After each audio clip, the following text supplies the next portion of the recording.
بسم اللہ الرحمن الرحیم۔ شادی کی پہلی رات میاں بیوی نے فیصلہ کیا کہ جب وہ سہاگ رات کو کمرے میں پہنچ جائیں گے تو پھر چاہے کوئی بھی دروازے پر آ جائے ہم لوگ دروازہ نہیں کھولیں گے۔ ابھی دلہے دلہن کو دروازہ بند کیے ہوئے تھوڑی دیر ہی ہوئی تھی کہ دلہے کے والدین کمرے کے باہر پہنچ گئے تاکہ اپنے بیٹے اور بہو کو نیک تمناؤں اور راحت بھری زندگی کی دعائیں دے سکیں۔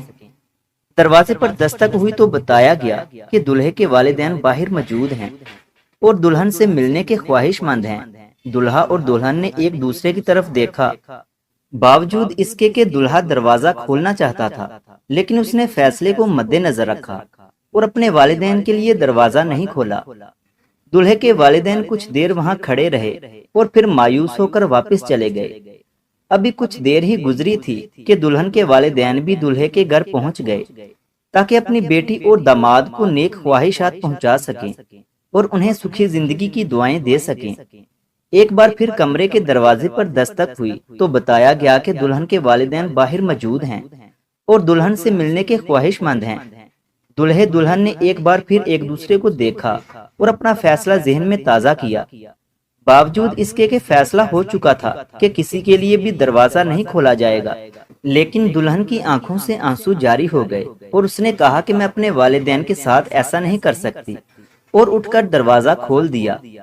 دلہے نے یہ سب کچھ دیکھا مگر دلہن کو کچھ نہیں کہا اور خاموش رہا۔ اس بات کو برسوں بیت گئے۔ ان کے ہاں 4 بیٹے پیدا ہوئے اور 5ویں بار اللہ نے ان کو بیٹی دی۔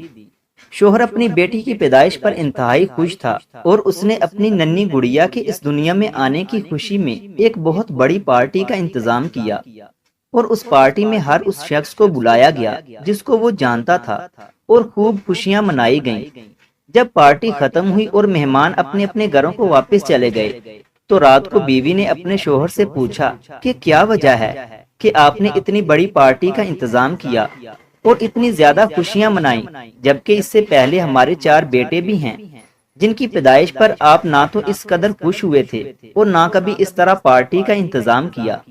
تو شوہر نے مسکراتے ہوئے جواب دیا کہ یہ وہ ہے جو میرے لیے دروازہ کھولے گی۔